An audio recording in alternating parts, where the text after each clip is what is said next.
Do you use services like Groupon to generate leads and customers for your business? Do you know, according to research done by Business Insider, only 1% of Groupon users become regular customers? For most businesses, they need to convert 10% of Groupon buyers into regular customers for it to make financial sense. At only 1%, these businesses are losing money, and lots of it. We think that is a tragedy and completely unfair. That's why we decided to do something about it.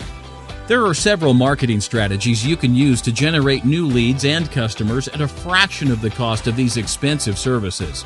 And we want to explain them to you in our new report titled The Top 5 Marketing Strategies to Bring in More Leads and Customers.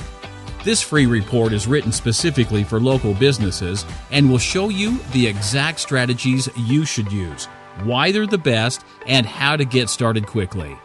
This report is for educational purposes only and in no way is endorsed or in partnership with any third-party provider or service. Simply complete the form on this page and download it now.